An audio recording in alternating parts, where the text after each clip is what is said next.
Good morning, everyone. My name is Ashley Quadros. I'm a Public Information Officer for the Nevada County Sheriff's Office. Thank you all for showing up today. We're going to get started in just a minute. Before we do, we will have 4 guest speakers this morning.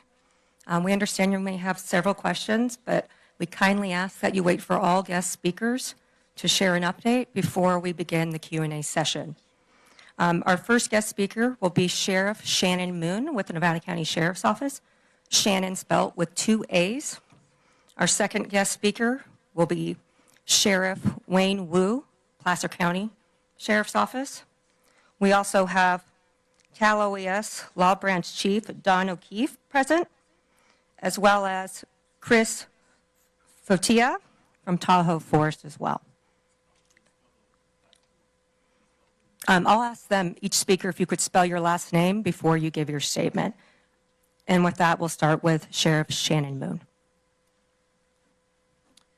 Thank you so much, and thank you for being here today. This has been one of the, clearly with the weather event, but one of the major cases that my agency has been a part of in the last several years. Again, my name is Shannon Moon, SHANNANMOON, and I am the Sheriff of Nevada County.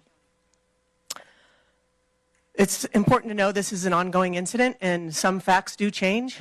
So this is the information that we have at the time. A clear example of that is just as we were going through our investigation last night, knowing some of the numbers have changed on who we've been looking for. So at 11:30 yesterday on February 17th, our dispatch center, we have a regional dispatch center here in Nevada County, received a 911 call reporting of the avalanche in the Castle Peak area of Nevada County. Castle Peak is north of Interstate 80, right there at the Donner Summit, heading into Truckee.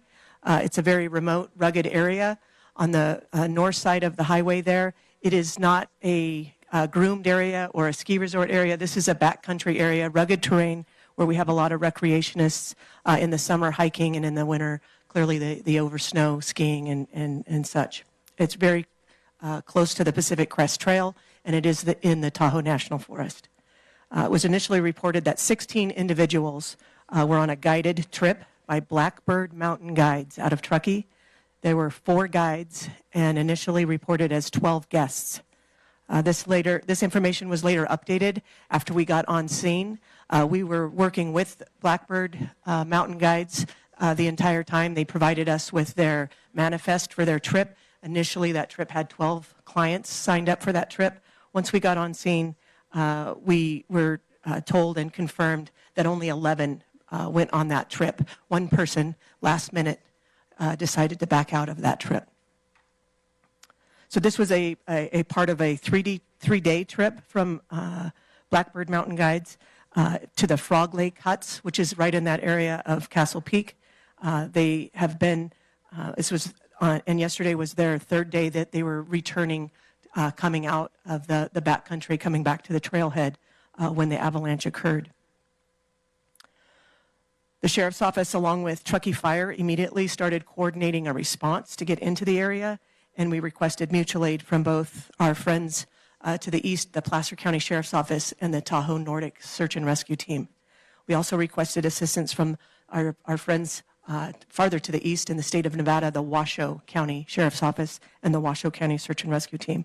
That was all coordinated through our mutual aid system in California, which is the California Office of Emergency Services. Highly skilled rescue teams departed yesterday from both our Boreal Mountain Ski Resort, which is on the south side of the highway right there at the trailhead, and at the Tahoe Donner Alder Creek Adventure Center, which is in Tahoe Donner. So we had 2 different teams deploying, roughly 50 skilled folks deploying into the scene, both from the south side and from the north side, trying to come in to this area. Extreme weather conditions, I would say, is an understatement. Lots of snow, gale force winds, winds making it impossible to see. So it was very much a slow and steady pace, going with snowcats, skiers, going up into the area, which is still considered a very high danger for avalanche. So our tracked mobile equipment number one, getting them to the scene on Highway 80, which was closed, lots of snow on the roadway. Took us a while to get our equipment into the location before we could deploy into the backcountry. And then once we decided to put the teams out there, again, with lots of safety plans, I can't stress that enough, making sure that our responders and our volunteers and our staff were safe in getting to the location, knowing that we had 6 survivors based on the information that we were getting on communication through the iPhone SOS, that we could have conversations with them.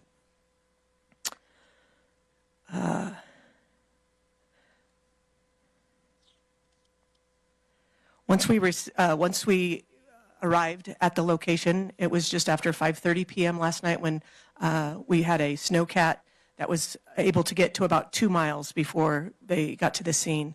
And so from the 2 miles in, they skied in because again, the tracked machinery and the potential for another avalanche. So they skied in from there.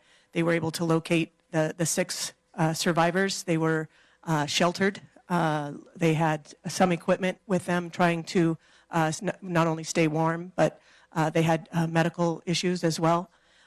They had themselves already started, looking for their teammates and their clients that were missing in the avalanche. They were able to locate 3 decedents at the time when they were waiting for us to get there to help rescue them. Once at 5:30, once our team got there, again, extreme conditions. The 2 of the 6 were not mobile. They could not walk because of the injuries they sustained during the avalanche. And we were able to safely get them the 2 miles from that location to the snowcat. And 4 others were able to get to the snowcat themselves. So all 6 were rescued off of the mountain. The information I have at the time at this time is that of the 6, 1 was a Blackbird Mountain guide, and 5 survivors were clients on that tour.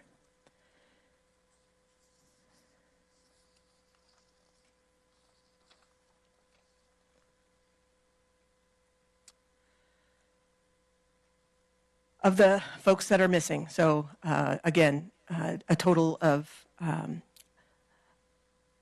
11, right?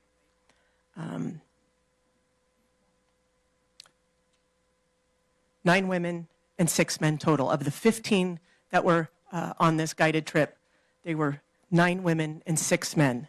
We were able to rescue 1 man and 5 women. So the survivors, ranging in ages from 30 to 55 years of age.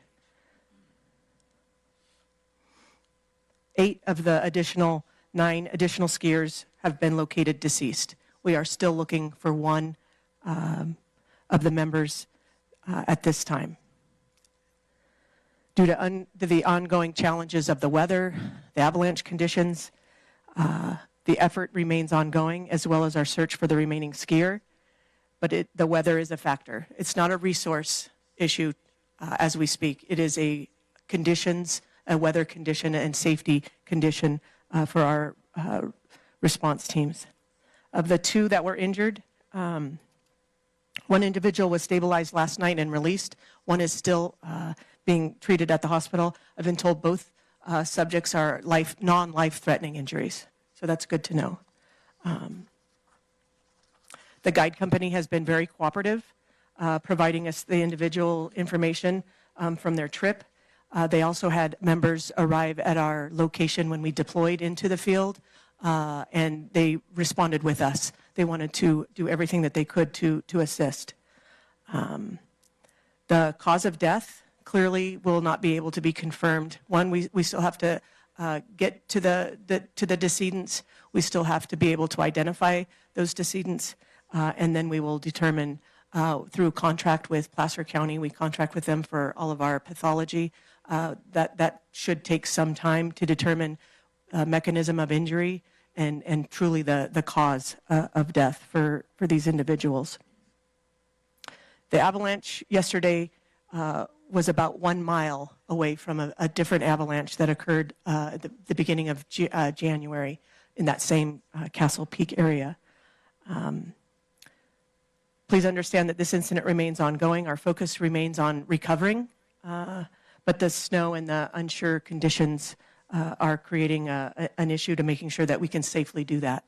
We did have a conversation with the families of the folks that are still outstanding and let them know that our mission has went from a rescue to a recovery. It's a difficult conversation to have with loved ones, so I please ask for your patience with the family members. This is ongoing, and I can't even imagine the amount of questions and stress that those families are going through right now as we move forward through this. Public safety reminders. Check avalanche forecasts and weather reports before traveling anywhere in the backcountry. Locally, the Sierra Avalanche Center is a great resource. Avoid closed areas, posted areas, avoid all of those high-risk areas. Always communicate your plans. Travel with a partner, share your route, and consider all of the avalanche training dangers that are in our beautiful community, but definitely a high danger for that. So with that, I'll ask the Placer County Sheriff Wayne Wu to come up and talk about that mutual aid that his agency reported and responded with us. Thank you, Sheriff Moon. My name is Wayne Wu, W-O-O. I'm the current sheriff of Placer County. First of all, on behalf of myself and all the men and women of the Placer County Sheriff's Office, I want to offer my condolences to the family in this very trying time. The Placer County Sheriff's Office, the Washoe County Sheriff's Office, and the Nevada County Sheriff's Office has a very unique relationship with the challenges of providing services in the Lake Tahoe Basin. We work very closely together, and we value that relationship and provide mutual aid to each other. And I know Sheriff Moon would provide just as many resources to the constituents of Placer County if this emergency were to occur in our jurisdiction. So Sheriff Balaam with Washoe County couldn't make it over the summit. He tried to be here today, but I appreciate all of his efforts in this response as well. On the initial response, the Placer County Sheriff's Tahoe Nordic Search and Rescue Team responded with 2 snowcats and 28 members of our search and rescue team. I can't speak highly enough of the men and women that make up the Tahoe Nordic Search and Rescue Team. They are some of the highest rated, best, most well-trained, selfless servants that you'll find in the country right here in the Lake Tahoe Basin. These are true heroes that answer the call and selflessly serve and put themselves in harm's way when we call and there are other members of our community in need. This incident has specifically struck our organization and that team hard, as one of the 9 missing decedents is a spouse of one of our Tahoe Nordic Search and Rescue Team members. So as you can understand, this has not only been challenging for our community, it's been a challenging rescue, but it's also been challenging emotionally for our team and our organization. We are committed to being here until the end and making sure we make all these recoveries. As Sheriff Moon mentioned, the decedents will be transported to the Placer County morgue upon recovery and getting them off the mountain down at our Roseville facility. But in closing, I would like to add my request to members of the public during this time, and that is please avoid the Sierras during this current storm and in the upcoming days.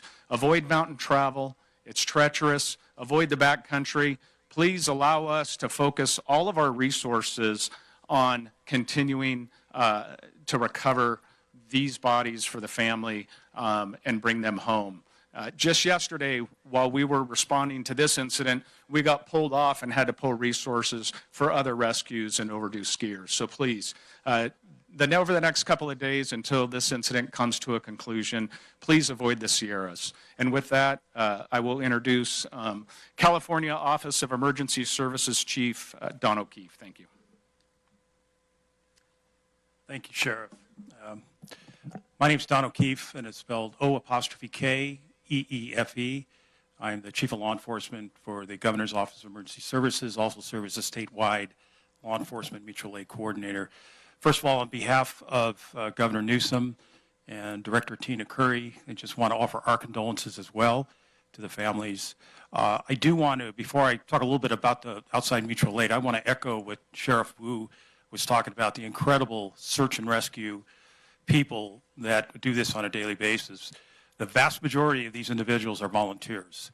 They, a lot of time, buy their own equipment, they train on their own time, and they put a big investment into it. So we really big shout out to our volunteers statewide. Yesterday, around 11:30, the California State Warning Center received a call from a public, not a public, but a private, beacon, one of the companies, that there was an emergency. We were able to track it to an area in remote Nevada County. We reached out to the Nevada County Sheriff's Office. They had already gotten word of this incident. My staff responded, and our job in this type of situation, like any mutual aid, is we're there to support the incident commander. Our job is to get the resources that incident commander needs to safely and successfully complete that mission. So during this time period, one of my personnel was communicating with one of the guides for over a 4-hour period, giving information back to the Nevada Sheriff's Office, and coordinating what rescues could be permitted. So we have a very, very robust, as the sheriff said, very robust mutual aid system in California. It usually starts surrounding counties, cities help themselves. Where we really come into it is when resources need to come from regional or statewide. And in this case, the request for specialized equipment. Now, you're talking about a winter situation where you have to have rescuers that, searchers, rescuers that have the right equipment. They can stay out overnight if needed be in this environment. So we reached out statewide as far away as Ventura and Los Angeles County for certain specific type of resources that the sheriff was needing. As she has mentioned, this is not, at this point, is not a resource issue. The resource has been met. However, we here at Cal OES will still be assisting through the recovery process to get that, whatever is needed to recover the decedents from where they're at right now. So with that, that's all I have right now. Thank you. I'll be around to answer questions later on. Thank you. Hi, my name is Chris Foutrier. Last name is spelled F as in Frank, E-U, T as in Tom, R-I-E-R. I'm the forest supervisor of the Tahoe National Forest. The Sierra Avalanche Center is hosted on the Truckee Ranger District of the Tahoe National Forest. I was able to speak with one of the professional forecasters there as they were on their way to the field to get some more field data for the regional forecasting job they have, which is over 5 forests and 2 state region. I too want to extend my condolences to the families who are dealing with lost family members, and a sincere thank you as well to the courageous search and rescue folks who responded quickly and under dangerous conditions. I'd point you to the Sierra Avalanche Center's website for the best information on this avalanche. What we do understand is that it was about a football field in length. It resulted when a persistent weak layer had a large load of snow over the top of it. That persistent weak layer is still there and has reloaded with another 3 feet of snow, so the hazard remains high. And happy to answer any further questions that I can. Thank you. So with that, we'll open up public questions on a first come basis. I see your hand there. Before though, with that, if we could keep in mind again the decedents, please. We won't be sharing any information on the decedents out of respect for the family.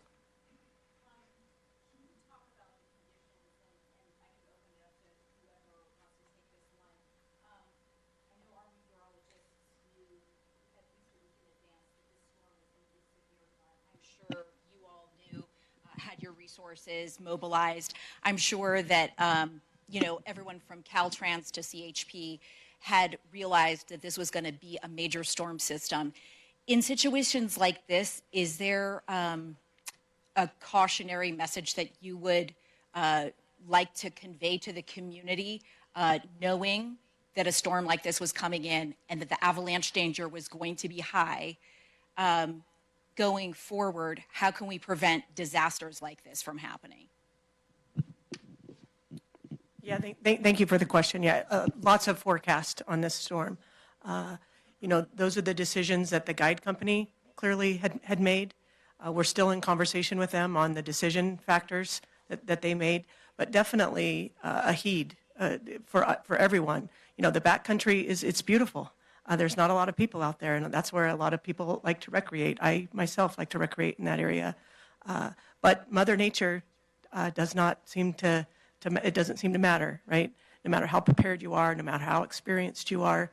And again, heeding the warnings of it takes all resources from multiple different agencies to respond to emergencies. And when we have multiple emergencies going on, we too had a different search and rescue mission in the north section of our county, just because of the amount of snow that was coming down. So recognizing it's not just you, that you're impacting the potential for resources getting deployed somewhere else. And yeah, trying to put that information out as much as we can. We have great partnership with all of the media and listening to your guys' newscasts, listening to our local newscasts on the prediction of that weather, I think is important. And most people do heed that. In this particular instance, it was day 3, they were on their way out, and they came across this avalanche. So appreciate the question.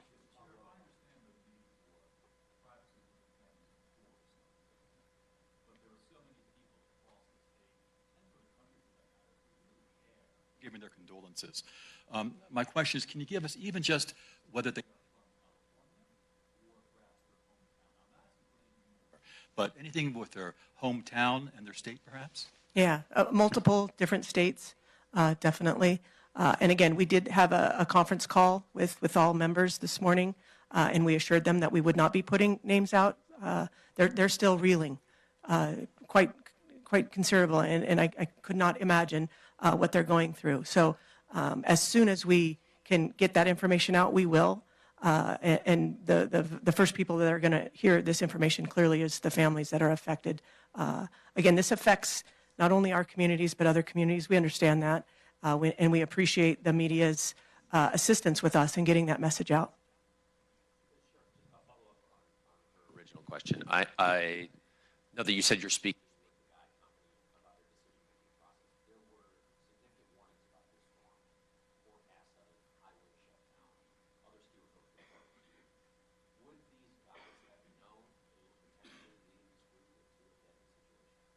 Well, I would say the communication lines, clearly we were able to communicate with them during the avalanche.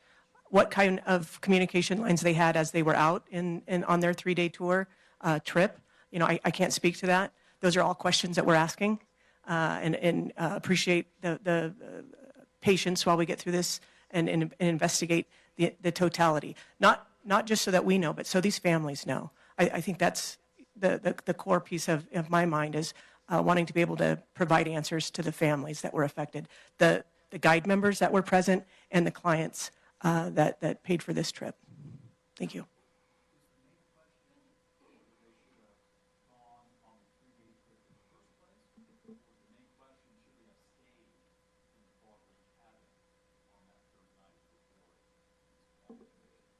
I don't think either of them could be considered main. They're both great questions. Yeah.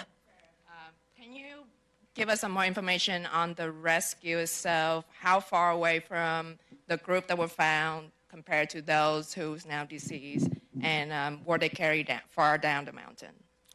I'm going to refer to my operations captain, who was the incident commander for the duration of that first operational period, Captain Rusty Green. He'll answer that question for you. My name is Rusty Green, Greene. The group was fairly close together. The recovery was also the bodies that were recovered fairly close together. It was reported by the individuals that survived that they were attempting to go out as a group, that someone saw the avalanche, yelled avalanche, and then it overtook them rather quickly. One more follow-up. And can you share more about the account of the survivors after the rescue mission? Yes, 2 of the survivors were transported for medical treatment. They went to the hospital. One was released last night. One is expected to be released today. Both are expected to survive. Everyone else was released at scene. Can you share how they're doing mentally? That I cannot. I can only imagine. I think you can too.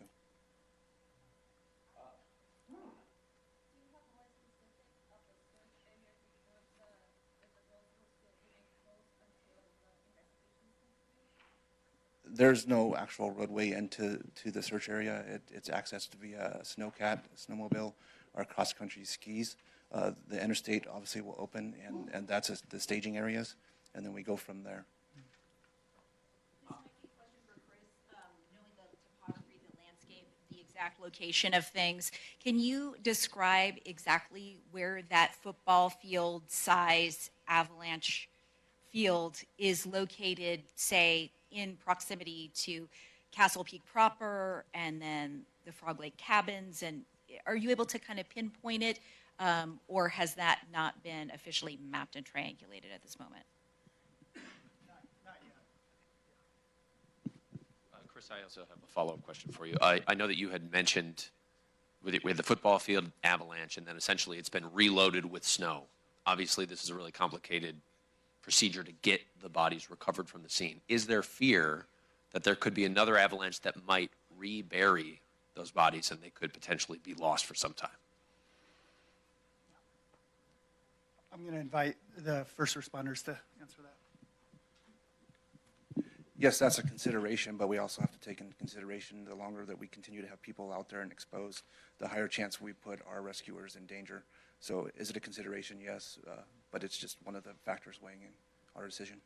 And talk about the complicating factor of another big storm headed our way with snow continuing to pelt the area and then even to lower elevations. Well, it's going to make things much more difficult as far as accessing the area, right? It's going to continue to increase the danger of future avalanches, and it's going to continue to make the recovery just harder the longer it goes. We understand that. We understand the importance of doing the recovery, but we just have to weigh all those factors in and do it in the best way possible. Did the group have any equipment, any airbags that would help them survive an avalanche? I don't know if they had any of the jackets that inflate or anything like that. I do know that the 8 individuals that were found all had beacons on. How many bodies have been removed from the scene? Did you say 8? Was that the number that you were saying? 8 have been found at the location. So far, due to the terrain, it's vertical in nature. They were only able to remove the individuals that had survived and needed medical care last night. The actual decedents are still located in the avalanche area. And can you give any gender at all of the people? I believe the sheriff provided that breakdown. We can provide that for you if need be.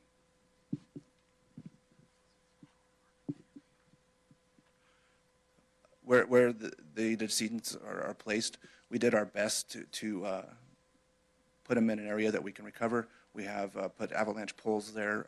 We've done everything we can to make it so that, given the opportunity, we can get in and do a fast recovery. If the weather gives us that chance, but again, it's going to depend on how the weather goes for the next couple of days. Just a little more detail. So moving forward, what is your schedule? Are you actively trying to recover today, or is this going to be a matter of days or weeks ahead? Yes, we're actively going to do the recovery as soon as we can. We currently still have approximately 20 resources assigned to this incident. We have an incident command post still set up. We have individuals looking at the weather and trying to get an opportunity to get in there. And a big storm coming in tonight, right? Correct. Sheriff Moon, I don't know if you could elaborate on this a little bit further. A moment ago, you had talked about how This wasn't a resource issue. This wasn't an issue of your crew members being unsafe per se because they are highly skilled and they know what they're doing. But to a degree, does it put our search and rescue teams in danger when outdoor enthusiasts make the decision to go out in storm systems like the one that we knew was in the forecast? Yeah, absolutely. And that's part of that planning briefing that they do before they deploy, in recognizing we have to reach people before we can help rescue people. And, those decisions are made on scene by the folks that are going to be getting deployed, and making sure that they have the right equipment, the right training, and the confidence that they can reach the folks. Last night, I commend them for knowing that they had 6 people that had survived, and they wanted to get there as soon as they could. And they took some risks, clearly. I would say they were through information. And today, looking at it, the risk is still as high with the mission moving to a recovery. We want to really make sure that our first responders are safe and have all of the confidence that they can get there. And that was the conversation that we had this morning with the families. And again, I can't stress it enough.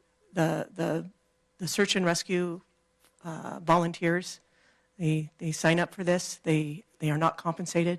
We had several staff members from the Sheriff's Office, both my office, the Placer County Sheriff's Office, working in concert with them. Again, making sure that we're safe and that our plans are in place. We have good communication. They came up with the plan of how far they were going to get the tracked vehicles, and knowing that they can get all the ways to them just based on what the conditions were, and making sure that they were able to safely get out of there. It was a full day of work for them, and those are the questions that we're asking today, and looking at the weather, looking at the forecast, and really just making sure that we're going to do this as safe as possible, with knowing that we have a great resource coming from all agencies. Yesterday, I was inundated with texts and words of encouragement from all sheriffs across the state, saying, if you need us, we'll be there. Again, our mutual aid system is designed for the agencies to put in the request through Cal OES, and then Cal OES finds us those resources, and they've been great at doing that. But again, we could have all the resources we want, but if it's not safe to get to that location, we really have to make sure that we're making great decisions on this side. We know that group left the Frog Lake huts. Were they the only people at the huts? Are there anyone still there who maybe decided to wait out the storm? That information, I'm sure, is getting through their statements, but I don't have information for you for that. But we will ask those questions. Okay. And then also, Sheriff, you mentioned that one of the deceased is a spouse of a member of your search and rescue team. What is the impact on the team knowing this is such a personal connection? Yeah, I think everybody has circled around to provide their love and condolences for this family, but I think it's also motivated the team of their purpose, and to go out there and rescue those that were still alive, and now recover, those decedents that are still out there. And so, while it's been an emotional impact, and we're all trying to support the family, we still have a job to do, and we will be here side by side with Sheriff Moon and the families until we get every last decedent off the mountain. And then also for you, Sheriff, and really for anyone, it's not uncommon for avalanche fatalities to happen. This is a very high number, a number that I don't believe we've seen for decades. Have any of you seen a rescue operation, or particularly a deadly operation of this scale in the past, or was this something that was new even for your standards? Yeah, I'll turn it over to Sheriff Moon in a second, because I know she just had another fatality that within the last 12 months in that Castle Peak area. But, the Placer County Sheriff's Office has dealt with a severe avalanche tragedy, and the avalanche at Alpine Meadows, which I believe we had 7 fatalities. That was extremely taxing on our organization and the community at the time. To see this tragic incident unfold and potentially have that many losses of life, it's horrible to see, and I think that's why we're all so committed to seeing this through until the end. It's unfortunately, we're kind of at the will of Mother Nature at this point, and going to have to wait for hopefully a decent break in the weather and make sure we get every last soul off that mountain. I'll leave it to the Nevada County Sheriff's Office operations to decide and weigh in on that.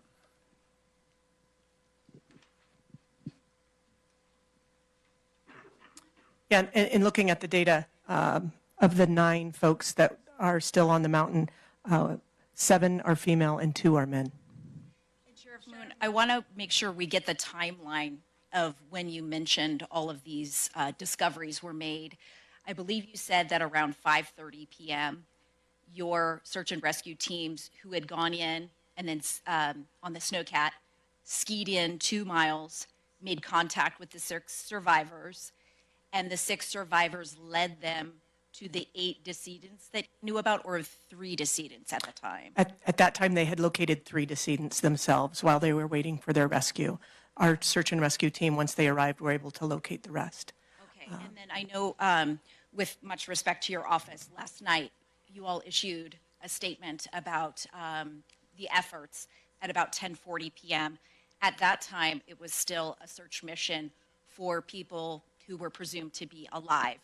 At that point, was the decision made to still call it a search mission for potential survivors because they had not been pronounced dead? Or how does that work with your office making the announcement? And then we were kind of under the impression that there was a search mission going on for survivors as of this morning. So how does that work out? Yeah. First and foremost, we wanted to talk to the families before we released anything. So from last night till this morning. And again, it was through statements from the rescuers that were on scene, and they were able to locate the total of 8 known decedents. We're still looking for 1. And again, based on the conversations of truly what their conditions were, looking at the forecast, looking at the totality of the circumstances, and recognizing that it was going to be very difficult for us to get back out there.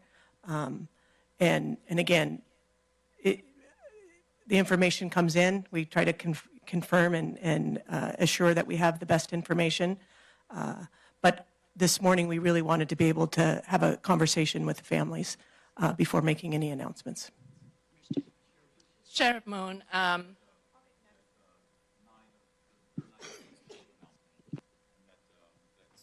female, 2 are men. And so 3 of that group are guides. Can you tell me the gender of the guides who have been deceased? Yeah, we are not releasing that right now. So just the numbers of who we're looking for as far as gender. Sheriff Moon, can you help clarify? Were 4 guys on the trip. You say 1 were a survivor. Does that mean the other 3 died? As presumed correctly. Specify of the surviving guide, if the surviving guide was a man or a woman? Was the surviving guide was a male. The 1 man was a guide, and then 5 women that were. Correct. Correct. Thank you. Sir. Could you provide more information on the 1 person that is still unaccounted for? Was it a man? Was it a woman? Is there any chance they could potentially still be alive, or at this point, are they potentially presumed dead? Presumed deceased, just based on the totality. The statements of the group was together. And again, the conditions, I wasn't on the scene with them last night, but I've seen some of the documentation, pretty horrific. They were able to locate 8, and then the Snowcat was ready to go. So everybody got loaded up and brought down the mountain. Again, took several hours to get from the Snowcat back down to the trailhead, where we met with some ambulances from Truckee Fire to get the injured to the hospital. And the other folks got some quick statements, But again, this is an ongoing investigation, and we're going to be getting a lot more of those detailed statements as the days move forward. So just to clarify, did that mean that would be 9 people that would have died in this incident? Correct.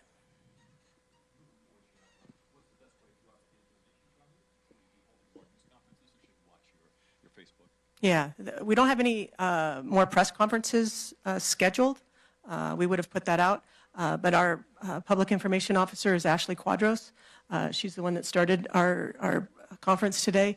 She can put out her information if you haven't already received that information. I'm sure several of you are here today because you've been in contact with the office. And as soon as we get any updated information, again, we'll be having those conversations with the family, and then we'll be reporting out the information for you all. And just to clarify, were the SOS signals, I think Rusty, you mentioned they were sort of like iPhone SOS communication. Is that what the 6 used, or did they use an Avalanche beacon per se? And for the lay people, can you describe the differences in the communication tactics? You know, what's more effective, the iPhone SOS or a beacon device that somebody would buy from an REI or something like that? Right. We received information from both. So both of those came through. As far as the technology, I don't know if Don or Rusty has more on the actual beacon devices. Yeah, if you want to. Yeah, the communication that we were with, I believe, was one of the guides. It was through text. He was texting as we were going back and forth.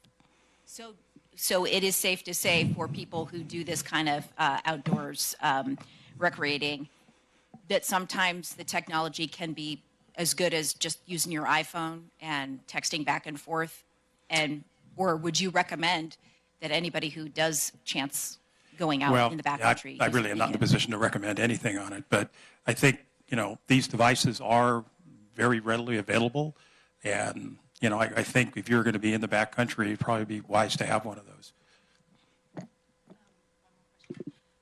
Is there anybody up there who was part of the rescue mission yesterday, and would they be able to tell us a little bit more about what they see out there and what they hear out there?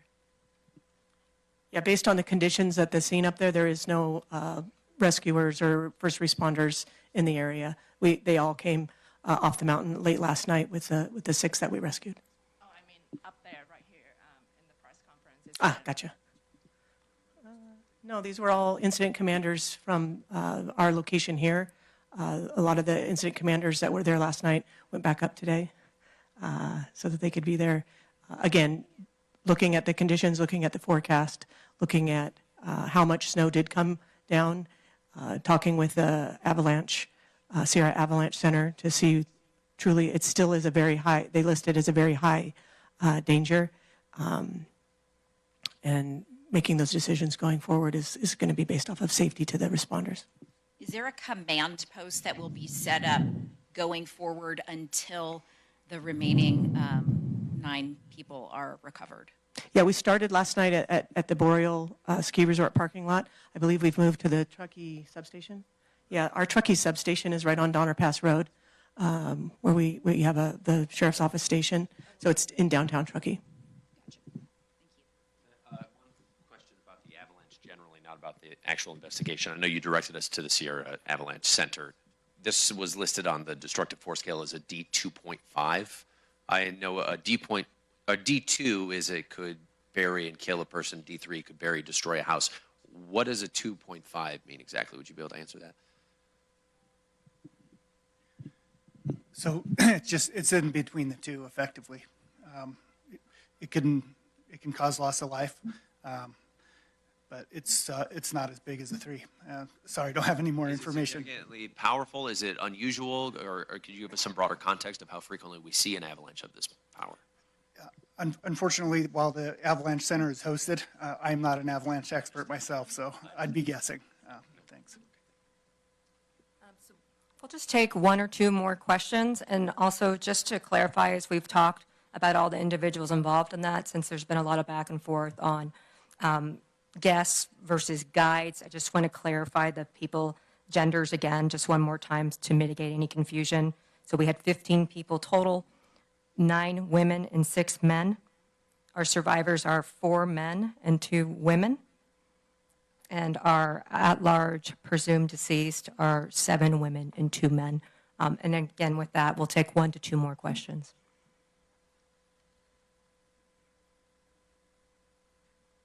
Yes.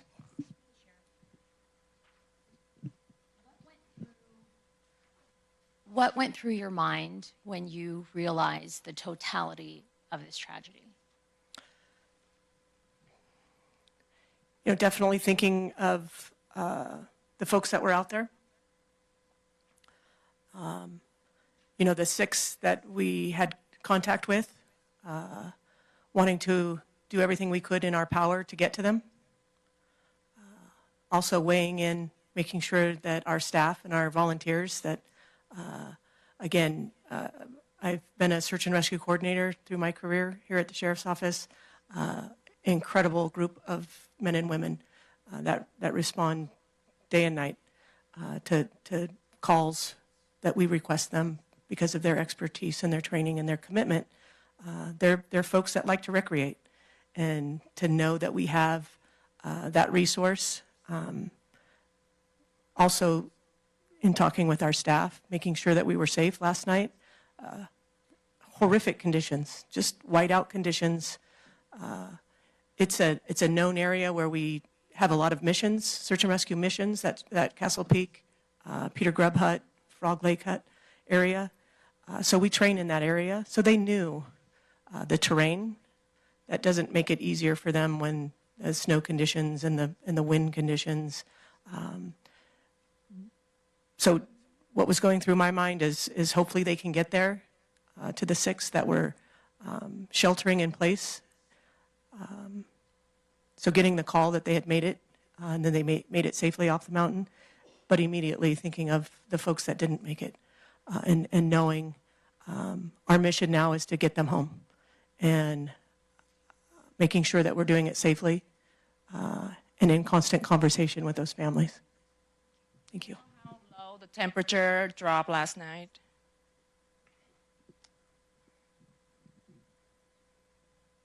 It had to be well below freezing.